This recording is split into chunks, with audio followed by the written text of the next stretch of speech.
तो hello everyone, welcome back to the channel. और आज हम पीरियोडिक टेबल करने वाले हैं।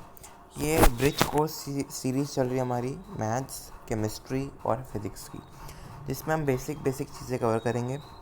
केमिस्ट्री में हम ऑलरेडी चैप्टर 1 कवर कर चुके हैं। रेडॉक्स रिएक्शन का कुछ पार्ट कवर कर चुके हैं। इलेक्ट्रॉन मेथड हम कवर कर चुके हैं। ठीक है। फिज़िक्स में आप देखोगे हमने स्लोप वाला कंसेप्ट डिफरेंशिएशन कर रखा है।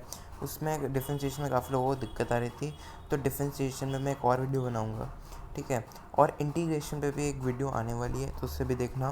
मैथ्स में एक मैंने सेट पे वीडियो बनाई थी, तो मैथ्स की वीडियो भी थोड़ी डिले होगी। अभी फिज़िक्स और केमिस्ट्री मेरा मेन फोकस रहेगा, तो फिज़िक्स और केमिस्ट्री की वीडियोस आपको रेगुलरली अभी तो मिलेगी। मैथ्स का हम बाद में देखेंगे। ठीक है।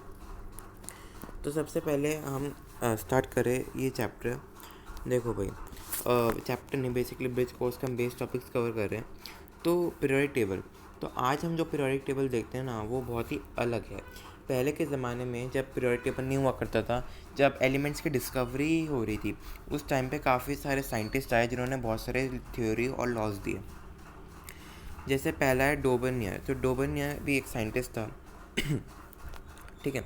उसने अपना एक लॉ दिया। ठीक है, उसने अपना लॉ दिया, उसका लॉ का नाम है लॉ ऑफ ट्रायड्स।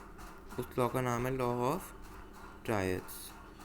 कुछ और कलर लेते हैं, येलो ले लेते हैं, चलो। उस लॉ का नाम था लॉ ऑफ ट्रायड्स। ठीक है। उसने लॉ ऑफ ट्रायड्स एक लॉ दिया। तो ये लॉ कहता है कि अगर आप तीन एलिमेंट्स को एक साथ अरेंज करते हो, फॉर एग्जांपल अगर मैंने लिथियम, सोडियम और पोटेशियम को एक साथ अरेंज करा, तो कहता है कि जो सेकंड एलिमेंट का मास है वो फर्स्ट और थर्ड एलिमेंट के एवरेज मास के बराबर है। फॉर एग्जांपल सोडियम का मास है 23, लिथियम का मास है आपका, ठीक है, लिथियम का मास आपका 7 है, और पोटेशियम का 39 है। तो आप लिथियम और पोटेशियम इन दोनों के मास का एवरेज निकालो, तो 7 + 39/2, total number of observation upon number of observation, तो 46/2 कितना आ गया, 23, जो सोडियम के मास के बराबर है। तो क्या कहता है कि the mass of second element is equal to the average mass of first and third element, अगर आपने तीन एलिमेंट्स को ग्रुप में अरेंज करा। ठीक है। उसके बाद यहाँ पे क्लोरीन, ब्रोमीन, आयोडीन का भी एग्जाम्पल है, सल्फर, सेलेरियम और टेलेरियम का भी एग्जाम्पल है, कैल्शियम, स्ट्रॉन्टियम और बैरियम का भी एग्जाम्पल है। तो इस लॉ की लिमिटेशन ये है कि ये जो लॉ है ये सिर्फ इन चार एग्जाम्पल तक ही सीमित है, यानी कि इन चार एग्जाम्पल के बाद और कोई भी ट्रायड नहीं बना, यानी कि सिर्फ lithium, sodium, potassium, chlorine, bromine, iodine, sulphur, selenium, tellurium और आखिर में कैल्शियम, स्ट्रॉन्टियम और मैग्नीशियम, इन चारों को छोड़कर कोई भी ऐसा ट्रायड नहीं है जिसमें ये लॉ फॉलो हो रहा हो। ट्रायड मतलब कि जब आप तीन एलिमेंट्स को एक साथ अरेंज करते हो। उसके आगे डोबर्नियर ने क्या बोला कि जो सेकंड एलिमेंट का मास है वो किसके इक्वल है, फर्स्ट और थर्ड एलिमेंट के एवरेज मास के बराबर। ठीक है। सेकंड है हमारा सेकेंड है हमारा न्यूलैंड लॉ ऑफ ऑक्टेव्स। तो न्यूलैंड और लॉ ऑफ ऑक्टेव्स से कहते हैं कि अगर आपने एलिमेंट्स को उनके एटॉमिक मास के हिसाब से अरेंज करा इस तरह से कि उनका एटॉमिक मास बढ़ रहा है, जैसे lithium, beryllium, boron, carbon, nitrogen, oxygen, fluorine, तो आप देख सकते हो कि एटॉमिक मास जो है वो बढ़ रहा है। लिथियम का थोड़ा छोटा है, फिर बेरिलियम का थोड़ा बड़ा, बोरॉन का उससे ज़्यादा है, कार्बन का उससे ज़्यादा है, नाइट्रोजन का उससे ज़्यादा है, ऑक्सीजन का उससे ज़्यादा है, फ्लोरीन का उससे ज़्यादा है, फिर फ्लोरीन से ज़्यादा सोडियम का है, सोडियम से ज़्यादा मैग्नीशियम का है। तो आप देख सकते हो कि जब आप एलिमेंट्स को उनके एटॉमिक मास के हिसाब से अरेंज कर देते हो इंक्रीजिंग ऑर्डर में, तब जो फर्स्ट एलिमेंट का मास है और जो मास करो, तो जो फर्स्ट एलिमेंट और एथ एलिमेंट है उनकी प्रॉपर्टीज सेम होगी। फॉर एग्जांपल अगर मैं लिथियम को फर्स्ट एलिमेंट मान के चलूँ, तो लिथियम, बेरिलियम, बोरॉन, तो अगर मैं लिथियम को फर्स्ट एलिमेंट मान के चल रहा हूँ तो मेरा सोडियम मेरा एथ एलिमेंट आ गया। तो लिथियम और सोडियम की प्रॉपर्टीज़ क्या होगी, सेम होगी। वहीं पे अगर मैं सोडियम को फर्स्ट एलिमेंट मान के चल रहा हूँ तो पोटेशियम मेरा एथ एलिमेंट आ गया, तो मैं कह सकता हूँ कि सोडियम और पोटेशियम की प्रॉपर्टीज़ सेम है। तो अगर लिथियम की प्रॉपर्टीज़ सोडियम से मैच करती हो, सोडियम की प्रॉपर्टीज़ पोटेशियम से मैच करती है, तो ऑफकोर्स बात है लिथियम की प्रॉपर्टीज़ भी पोटेशियम से मैच करेगी। तो मैं कह सकता हूँ इन तीनों का एक ग्रुप हो गया, क्योंकि इन तीनों का एक ग्रुप हो गया क्योंकि इन तीनों की प्रॉपर्टीज़ सेम है। उसके बाद अगर मैं बेरिलियम को फर्स्ट एलिमेंट मान के चलूँ तो मैग्नीशियम मेरा आठवां एलिमेंट आ गया। अगर मैं मैग्नीशियम को पहला एलिमेंट मान के चलूँ तो कैल्शियम मेरा आठवां एलिमेंट आ गया। तो अगेन इन तीनों का ग्रुप बन गया। ठीक है। अगर मैं बोरॉन, एल्यूमिनियम का ऐसे बन गया, कार्बन, सिलिकॉन का कैसे बन गया, नाइट्रोजन, फॉस्फोरस कैसे बन गया, ऑक्सीजन, सल्फर कैसे बन गया, फ्लोरीन, ब्रोमीन कैसे बन गया। ठीक है। इस लॉ की लिमिटेशन ये है कि सिर्फ ये कैल्शियम तक ही सीमित है, कैल्शियम के आगे लॉ एप्लीकेबल नहीं है। सो ये लॉ क्या कहता है that if the elements are arrange in such a way that the atomic mass is increasing then the properties of first element is similar to that of eighth one. ठीक है, और ये लॉ की limitation ये है कि सिर्फ ये कैल्शियम तक ही सीमित है। इसके बाद आता है मेंडलीव लॉ। तो मेंडलीव क्या था, इसने इसकी वजह से हमारी बहुत हेल्प हुई केमिस्ट्री में। तो मेंडलीव ने अपनी खुद की एक पीरियोडिक टेबल बनाई थी, यानी कि जिस ज़माने में किसी को पीरियोडिक टेबल का ए तक नहीं पता था, मतलब पी तक नहीं पता था, और उस टाइम पे एलिमेंट्स जो थे, उस टाइम पे इतने साइंटिस्ट भी नहीं हुआ करते थे, इतनी रिसर्च लैब्स भी अच्छी नहीं होती थी। उस टाइम पे मेंडलीव ने एक ऐसी पीरियोडिक टेबल दुनिया के सामने ला के खड़ी कर दी जिसने पूरी केमिस्ट्री को एक नई डायरेक्शन दे दी। क्योंकि मेंडलीव की पीरियोडिक टेबल को देखकर ही बहुत सारे पीरियोडिक टेबल्स बने आ गए, और आज IUPAC यानी कि जो केमिस्ट्री की जो इंटरनेशनल ऑर्गेनाइजेशन है वो एक ऐसे पीरियोडिक टेबल को फॉलो करती है जो मेंडलीव के ही पीरियोडिक टेबल पे बेस्ड है। यानी कि IUPAC जिस टेबल को फॉलो करता है वो उन्होंने मेंडलीव के पीरियोडिक टेबल को बेस्ड लेकर उन्होंने अपना खुद का पीरियोडिक टेबल बनाया है। ठीक है, तो मेंडलीव क्या कहता है, मेंडलीव ने बेसिकली अपनी पीरियोडिक टेबल में ऑक्साइड्स और हाइड्राइड्स की स्टडी कर रही। ठीक है, उसके बाद मेंडलीव का जो पीरियोडिक टेबल है उसमें 7 रोज़ है। ठीक है, 7 रोज़ है, रोज़ को आप पीरियड्स भी बोल सकते हो, और 9 कॉलम्स है, कॉलम्स को आप ग्रुप्स भी कह सकते हो। तो मेंडलीव के पीरियोडिक टेबल में 7 रोज़ थे और 9 कॉलम्स थे। रोज़ की जगह पीरियड्स बोल सकते हो और कॉलम्स की जगह आप ग्रुप बोलो। ठीक है, अब टोटल कितने ग्रुप थे, 9 थे। 0 1 2 3 4 5 6 7 8 9। तो सॉरी, ये नहीं था, क्या कहते हैं, 9 नहीं था, 0 से 8 था। तो आप देख सकते हो यहाँ पे कि टोटल कितने हो गए, 1 2 3 4 5 6 7 8 9। तो मेंडलीव के पीरियोडिक टेबल में टोटल 9 ग्रुप्स थे, 0 से लेकर 8 तक।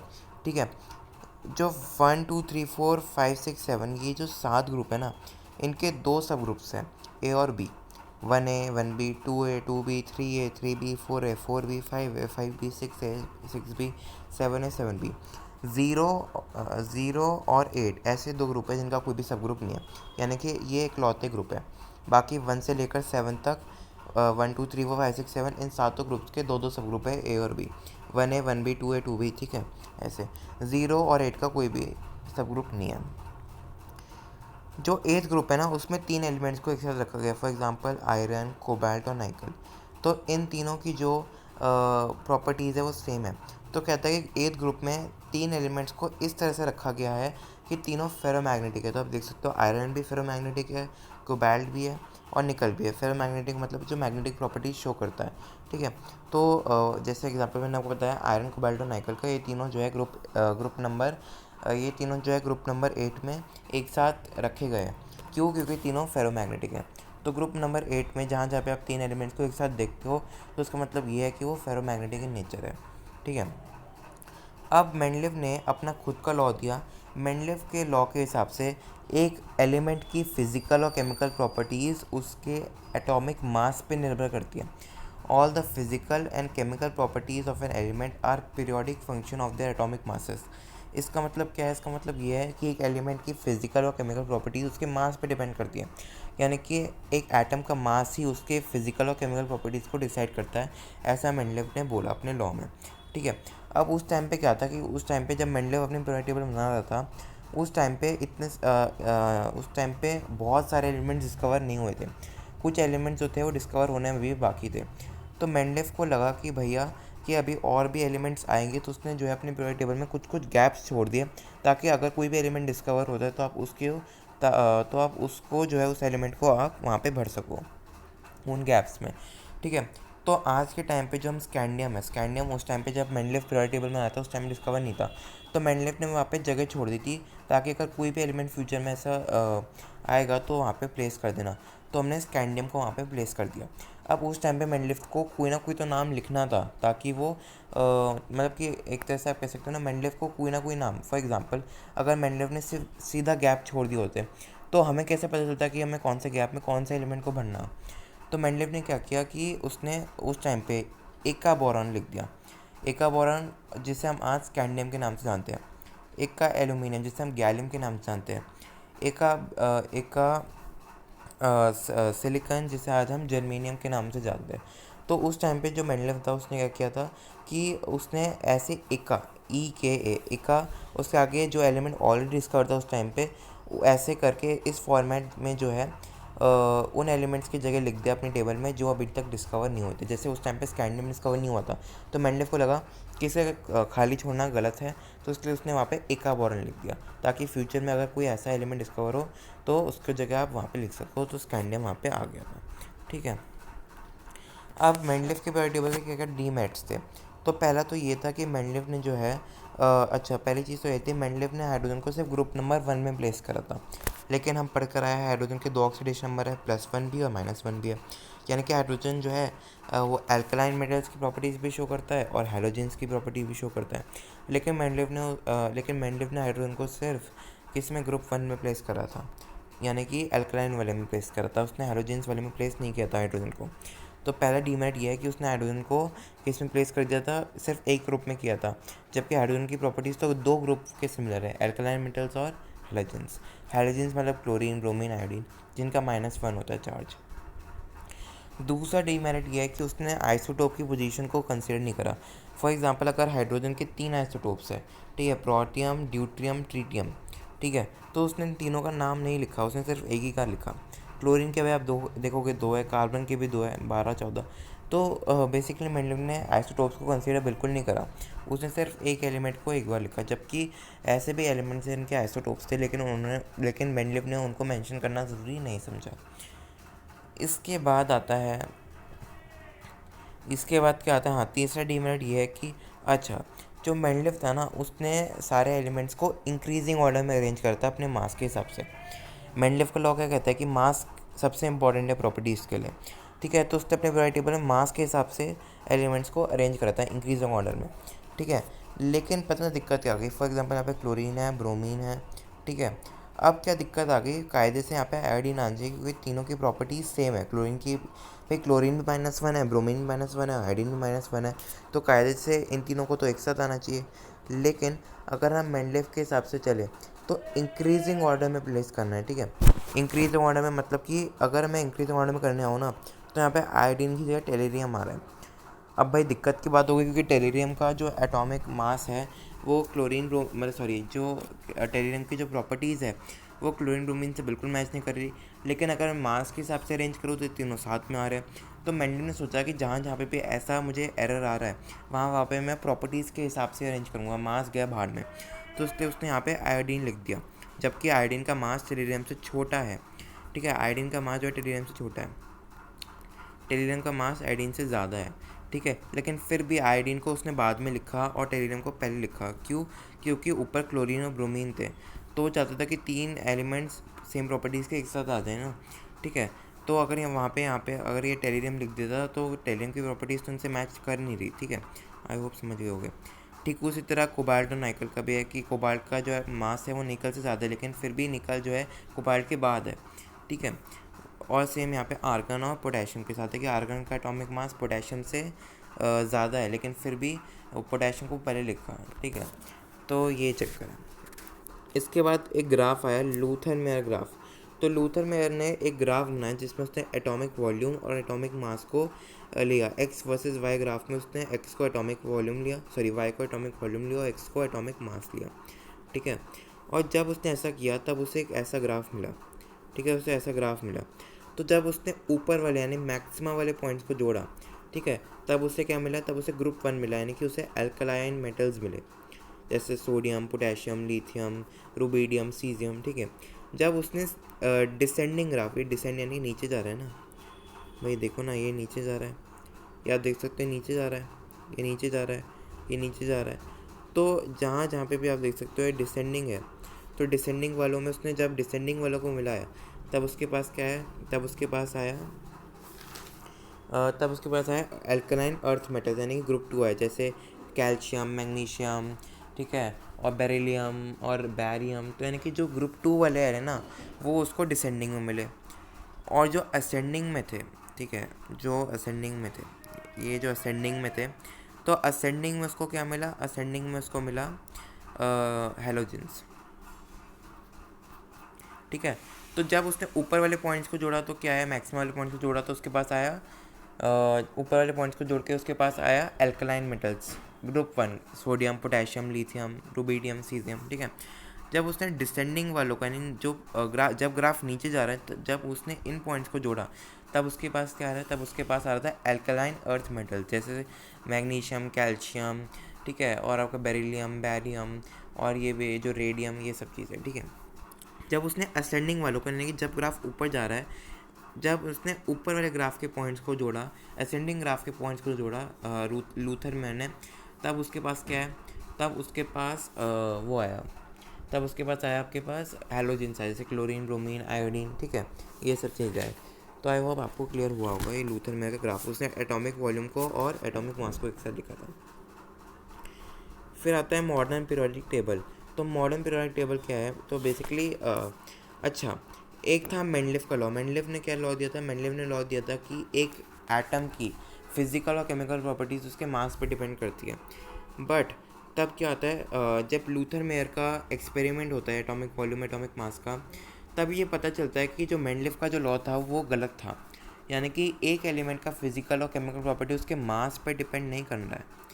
एक एलिमेंट की फिजिकल केमिकल प्रॉपर्टी उसके मास पे डिपेंड नहीं करता है, बल्कि किस पे डिपेंड करता है, उसके एटॉमिक नंबर पे, यानी कि उसके नंबर ऑफ प्रोटॉन्स और इलेक्ट्रॉन्स पे निर्भर करता है, ठीक है। नंबर ऑफ प्रोटॉन्स और इलेक्ट्रॉन्स पे निर्भर करता है, यानी एटॉमिक नंबर पे डिपेंड करता है उस एलिमेंट की फिजिकल और केमिकल प्रॉपर्टीज़ क्या होगी, ना कि उसके एटॉमिक मास पे, ठीक है। अब जो मॉडर्न पीरियोडिक टेबल है, मेंडलीव की तरह मॉडर्न पीरियोडिक टेबल में भी आप देखोगे पीरियड्स है और ग्रुप्स है। मेंडलीव के पीरियोडिक टेबल में आप देखोगे पीरियड 7 थे, इसमें भी 7 हैं। अगर मेंडलीव का पीरियोडिक टेबल देखोगे तो उसमें ग्रुप्स कितने थे, 9 थे, 0 से 8।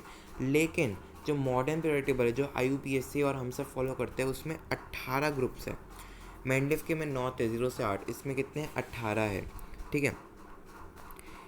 तो 18 ग्रुप है टोटल, ध्यान से देखना है, टोटल 18 ग्रुप है। थोड़ा बड़ा कर दूँ, ठीक है, 18 ग्रुप है।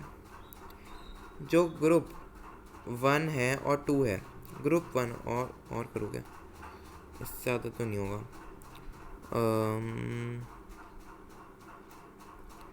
ठीक है, ठीक है। जो ग्रुप 1 और ग्रुप 2 है, ध्यान से देखना, जो ग्रुप 1 और 2 है, टोटल 18 ग्रुप्स है ना, टोटल कितने ग्रुप्स है, 18 ग्रुप्स है। तो 18 में से जो ग्रुप 1 और ग्रुप 2 है उससे हम कहते हैं एस ब्लॉक। जो ग्रुप 3 से 12 है, जो ग्रुप 3 से 12 है उससे हम कहते हैं डी ब्लॉक। जो ग्रुप 13 से 18 है उससे हम कहते हैं पी ब्लॉक, ठीक है। ग्रुप 1 से 2 क्या है, एस ब्लॉक, ग्रुप 3 से 12 क्या है, डी ब्लॉक, ग्रुप 13 से 18 क्या है, पी ब्लॉक। और उसके अलावा ठीक है, तो 18 ग्रुप हो गए। इसके अलावा हमारे पास लैंथेनाइड्स, इसके अलावा हमारे पास क्या आते हैं, हमारे पास लैंथेनाइड्स भी आते हैं और हमारे पास एक्टेनाइड्स भी आते हैं। लैंथेनाइड्स और एक्टेनाइड्स, तो इन दोनों को मिला के हम क्या लिखते हैं, एफ ब्लॉक। इन दोनों को मिला के क्या लिखते हैं, एफ ब्लॉक। ये बेसिकली दोनों नीचे होते हैं, ओके। उसके अलावा 2 मेटल्स होते हैं, अच्छा मैं थोड़ा बड़ा कर देता हूँ, अब तो हो गया, ठीक है। 2 मेटल्स होते हैं, देखोगे, हाँ। तो जो मरकरी होता है ना, वो लिक्विड हो जाता है रूम टेम्परेचर पे, जो आप जो थर्मामीटर में जो यूज़ करते हो वो मरकरी लिक्विड हो जाता है रूम टेम्परेचर में। उसके अलावा गैलियम और सीजियम ये भी लिक्विड हो जाते हैं, लेकिन इनको 35 डिग्री चाहिए होता है। मरकरी तो नॉर्मल रूम टेम्परेचर पे भी पिघल जाएगा, लेकिन गैलियम सीजियम जो है 35 डिग्री पे पिघलते हैं सेल्सियस में, ठीक है। अब एक और चीज़ आती है, अच्छा एक और चीज़ जान लो, इस पूरे पीरियोडिक टेबल में, यानी कि हमारी जो पूरी मॉडर्न पीरियोडिक टेबल है, उसमें ऑस्मियम और इरिडियम, इन दोनों का डेंसिटी सबसे ज़्यादा है पूरे पीरियोडिक टेबल में, ठीक है। तो याद कर लेना ऑस्मियम और इरिडियम। अब देखो, हमने क्या पढ़ा, ग्रुप 2 और ग्रुप 1 और ग्रुप 2 क्या एस ब्लॉक है। हमने क्या पढ़ा, ग्रुप 3 से 12 हमारा क्या है, डी ब्लॉक है। ग्रुप 13 से 18 हमारा क्या है, पी ब्लॉक है। और जो हमारे लैंथेनाइड्स और एक्टेनाइड्स है, ये हमारे क्या है, ये हमारे एफ ब्लॉक है। जितने भी एलिमेंट्स एस ब्लॉक में प्रेजेंट है वो सब मेटल्स हैं। जितने भी एलिमेंट्स डी ब्लॉक में प्रेजेंट है वो सब के सब मेटल्स हैं। जितने एलिमेंट्स एफ ब्लॉक में प्रेजेंट है वो सब के सब मेटल्स हैं। लेकिन पी ब्लॉक में पी ब्लॉक में आपके तीनों प्रेजेंट है, मेटल्स भी है, नॉन मेटल्स भी है और मेटलॉइड्स भी है। मेटलॉइड्स ना ही मेटल्स की प्रॉपर्टी शो करते हैं, ना ही नॉन मेटल्स की। तो एस ब्लॉक, डी ब्लॉक और एफ ब्लॉक, इन तीनों ब्लॉक्स में सिर्फ मेटल्स है, सिर्फ मेटल्स। लेकिन पी ब्लॉक ही ऐसा ब्लॉक है जिसमें मेटल्स भी है, नॉन मेटल्स भी है और मेटलॉइड्स भी है। तो नॉन मेटल सिर्फ एक ही ब्लॉक में लाया करता है, वो है पी ब्लॉक। मेटलॉइड भी सिर्फ एक ही ब्लॉक में लाया करता है, वो है पी ब्लॉक। बट मेटल जो है वो चारों के चारों ब्लॉक्स में लाया करता है। इसके बाद अच्छा, हमारा टाइम कितना है, जल्दी ख़त्म होने वाला है टॉपिक। मेटलिक ऑक्साइड्स देखो भाई, मेटलिक ऑक्साइड्स क्या होते हैं? मेटलिक ऑक्साइड्स होते हैं बेसिक इन नेचर होते हैं, ठीक है। जो मेटल जब ऑक्सीजन से रिएक्ट करता है तब बेसिक ऑक्साइड्स बनते हैं। कुछ ऑक्साइड्स जो होता है वो एम्फोटेरिक होते हैं, यानी कि वो एसिडिक और बेसिक बिहेवियर दोनों शो करते हैं। वो एसिडिक भी बिहेव करते हैं, बेसिक भी। फॉर एग्जांपल आपके पास एग्जांपल यहाँ पे दे रखे हैं, जैसे एल्यूमिनियम ऑक्साइड, ठीक है। जैसे हमारे पास होते हैं एल्यूमिनियम ऑक्साइड होते हैं, एल्यूमिनियम ऑक्साइड हो गए, ठीक है, ठीक है। तो एम्फोटेरिक ऑक्साइड्स का मैं आपको एग्जांपल देता हूँ, जैसे Al2O3 एल्यूमिनियम ऑक्साइड, ठीक है। ZnO जिंक ऑक्साइड, SnO2, ठीक है, क्या कहते हैं, टिन ऑक्साइड। फिर PbO लेड ऑक्साइड, PbO2 ये भी लेड ऑक्साइड है, लेकिन यहाँ पे आप देखोगे लेड की वैलेंसी 2 है, यहाँ पे लेड की वैलेंसी 1 है, ठीक है। V2O5 वेरेडियम ऑक्साइड, ठीक है। Cr2O5 chromium oxide, sorry Cr2O3 है, ठीक है। तो Cr2O3 है, V2O5 है, BeO2 बेरिलियम ऑक्साइड भी है, ठीक है। तो ये जो सब मैंने आपको लिखे सब एम्फोटेरिक है, ठीक है। यानी कि एसिड और बेस बिहेवियर दोनों शो करते हैं। एसिड के साथ बेस की तरह बिहेव करते हैं और बेस के साथ एसिड की तरह बिहेव करते हैं। जैसे हम यहाँ पे देख रहे हो कि यहाँ पे आप देख सकते हो कि Al2O3 है, जब उसे मैंने NOH से मिलाया तब ये एसिड की तरह बिहेव किया, उसने सॉल्ट ऑफ वाटर बनाया। और जब मैंने Al2O3 को मैंने एसिड के साथ रिएक्ट कराया तब ये बेस की तरह बिहेव करके सॉल्ट ऑफ वाटर बनाया, ठीक है। जब मैंने इस NaL2 को फिर से NaOH में डाला, यानी कि इस रिएक्शन में जो NaL2 बना मैंने इसे फिर से NaOH में डाला, एक्सेस में डाला, तो मेरे पास एक कंपाउंड बना जिसे हम कहते हैं सोडियम एल्यूमिनेट, ठीक है। क्या कहेंगे इस कंपाउंड को आप कमेंट्स में लिखना, एल्यूमिनेट तो नहीं है, ठीक है। तो ये देखो NaAlOH4, ठीक है। और ये सबसे अच्छी बात है कि पानी में क्या है, सोल्यूबल है। तो NaAlOH4, तो NaAlOH4 सोडियम एल्यूमिनेट, ये हमारा क्या हो गया, जब मैंने एल्यूमिनियम ऑक्साइड को NaOH से रिएक्ट कराया तो वो एसिड की तरह बिहेव करके उसने सॉल्ट ऑफ वाटर बनाया, NaAlO2 बनाया। जब मैंने इस NaAlO2 को मैंने एक्सेस NaOH में डाला तो मेरा एक और कंपाउंड बना जो सोल्यूबल है, वो है NaAlOH4, ठीक है। इसके बाद आप देखो सिमिलर जिंक ऑक्साइड का भी एग्जांपल है। जब मैंने जिंक ऑक्साइड को किस में डाला, NaOH में डाला, तो आप यहाँ पे देख सकते हो कि जिंक ऊपर आप देखोगे एसिड के साथ बेस की तरह बिहेव करता है, और बेस के साथ क्या करेगा, एसिड की तरह बिहेव करेगा, ठीक है। तो इसने सॉल्ट बनाया, सॉल्ट क्या बनेगा, Na2ZnO2, ये है आपका सोडियम जिंकेट। पहले था सोडियम एल्यूमिनेट, ये है सोडियम जिंकेट, Na2ZnO2, ठीक है। आई होप समझ में आ गया होगा। फिर जब मैंने सोडियम जिंकेट को एक्सेस NaOH में डाला तो मेरा एक और कंपाउंड बना पिछली बार की तरह, ठीक है, Na2ZnOH4 सोडियम जिंकेट, ठीक है। आई होप समझ में आ गया होगा। इसके बाद देखो भाई, इसके बाद अच्छा हमने पढ़ा कि जो मेटल्स होते हैं वो बेसिक की तरह एक्ट करते हैं, कुछ मेटलिक ऑक्साइड जो है वो एम्फोटेरिक ऑक्साइड की एक्ट करते हैं, और कुछ मेटलिक ऑक्साइड्स ऐसे भी है जो सिर्फ एसिड की तरह एक्ट करते हैं। सिर्फ एसिड, वो बेस की तरह नहीं करते, वो सिर्फ एसिड क्या करता है, लेकिन ऐसे बहुत कम हैं, मतलब बहुत ही कम मेटलिक ऑक्साइड्स है ऐसे एग्जिस्ट करते हैं जो एसिड की तरह बिहेव करते हैं। जैसे आपके पास आ गया है, अगर आप मैं CrO की बात करूँ तो CrO बेसिक है, Cr2O3 की बात करूँ जो हमने बात की थी वो एम्फोटेरिक है, लेकिन अगर मैं सिर्फ CrO3 बोला तो वो एसिडिक है। अब आप सोच रहे हो कि ऐसा क्यों, क्योंकि क्या होता है जब डी ब्लॉक अच्छा ये जो नॉन मेटलिक ऑक्साइड्स है ना, कुछ मेटलिक ऑक्साइड्स जो होते हैं वो एसिडिक नेचर के होते हैं। तो जो मेटलिक ऑक्साइड्स एसिडिक नेचर के होते हैं ना, वो हमेशा डी ब्लॉक में रिलाई करते हैं, यानी कि सिर्फ डी ब्लॉक के मेटल्स ऐसे हैं जो एसिड की तरह बिहेव करते हैं अपने ऑक्साइड फॉर्म में, ठीक है, बाकी किसी और ब्लॉक के नहीं करते। तो तो क्या है, कुछ डी ब्लॉक के मेटल्स ऐसे हैं जो जब उनका ऑक्सीडेशन नंबर मैक्सिमम हो जाता है तब वो एसिड ऑक्साइड की तरह बिहेव करने लग जाते हैं। फॉर एग्जांपल CrO की बात कर रहा हूँ मैं, CrO3 की। तो इसमें निकालोगे, Cr को x रख लिया, ऑक्सीजन का -6 आ गया और x = 6। तो आपको पता होना चाहिए क्रोमियम का वैलेंसी कितना होता है, 6 होता है, यानी कि क्रोमियम के मैक्सिमम ऑक्सीडेशन नंबर, क्रोमियम का मैक्सिमम ऑक्सीडेशन नंबर कितना हो सकता है, +6। और यहाँ पे मेरा आंसर क्या आ रहा है, +6। तो मैं देख सकता हूँ CrO3 में क्रोमियम की मैक्सिमम वैलेंसी है और क्रोमियम डी ब्लॉक में बिलोंग करता है। तो क्रोमियम जो है डी ब्लॉक में है और उसके ऑक्सीडेशन नंबर मैक्सिमम है, तो मैं कह सकता हूँ कि ये ऑक्साइड क्या है, एसिडिक है। वहीं पे अगर मैं बात करूँ Mn2O7 की, तो Mn मैंगनीज भी आप देखोगे डी ब्लॉक में बिलोंग करता है और इसका मैंगनीज को मैंने एक्स रखा 2x -14 = 0, तो x की वैल्यू आपकी 7 आएगी। और आपको पता होना चाहिए मैंगनीज का वैलेंस इलेक्ट्रॉन्स कितने होते हैं, 7 होता है, यानी कि मैंगनीज का मैक्सिमम ऑक्सीडेशन नंबर कितना होगा, 7 होगा। तो मैंगनीज डी ब्लॉक में बिलोंग करता है, साथ साथ उसका ऑक्सीडेशन नंबर मैक्सिमम है उसके वैलेंस इलेक्ट्रॉन के हिसाब से। तो मैं कह सकता हूँ कि ये वाला जो मैंगनीज का ऑक्साइड है क्या है, एसिडिक नेचर का है, क्योंकि डी ब्लॉक में बिलोंग करता है और साथ साथ जो वैलेंसी यहाँ पे मैंगनीज की आ रही है वो मैक्सिमम है, क्योंकि इसका वैलेंस इलेक्ट्रॉन्स कितने हैं मैंगनीज के वैलेंस इलेक्ट्रॉन्स कितने होते हैं, मैंगनीज की इलेक्ट्रॉनिक कॉन्फ़िगरेशन क्या होती है, सबसे पहले ये सोचो। ठीक है, मैंगनीज के इलेक्ट्रॉनिक कॉन्फ़िगरेशन कितनी होती है, तो भाई देखो मैंगनीज के कितने वो होता है, मैंगनीज का एटॉमिक नंबर 25 होता है, यानी कि मैंगनीज के इलेक्ट्रॉन्स कितने हो गए, 25। इसका इलेक्ट्रॉनिक कॉन्फ़िगरेशन निकालोगे कितना आएगा, 2 8 8 7। ठीक है ना। तो यहाँ पे मैंगनीज के वैलेंस इलेक्ट्रॉन्स कितने आ रहे हैं, 7 आ रहे हैं। तो मैंगनीज का मैक्सिमम ऑक्सीडेशन में कितना होगा, 7 होगा ना। और यहाँ पे मेरा आंसर कितना आ रहा है, Mn2O7 में मेरा आंसर कितना आ रहा है, 7 आ रहा है ना। Mn2O7 में वैलेंसी क्या है मैंगनीज की, +7 है, और मैंगनीज के वैलेंस इलेक्ट्रॉन्स कितने हैं, 7 है।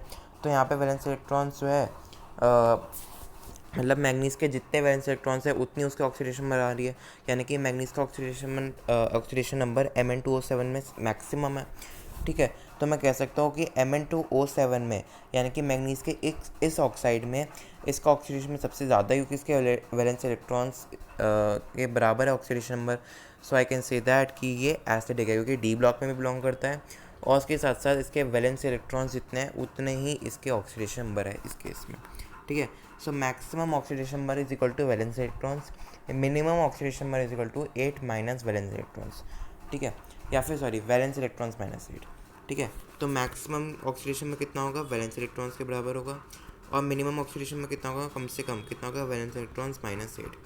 तो मैंगनीज का मिनिमम ऑक्सीडेशन में कितना होगा, 7 - 8 इज इक्वल टू -1 होगा। ठीक है, और मैक्सिमम कितना होगा मैंगनीज का, +7। अब आते हैं non metallic oxides. Non metallic oxide वो ऑक्साइड्स होते हैं जो एसिडिक होते हैं। कैसे पता चलेगा, आप इन सबको पानी में डालोगे तो आपको एसिड मिल जाएगा, तो ऑफकोर्स ये बात है कि ये क्या हो गए, एसिडिक हो गए।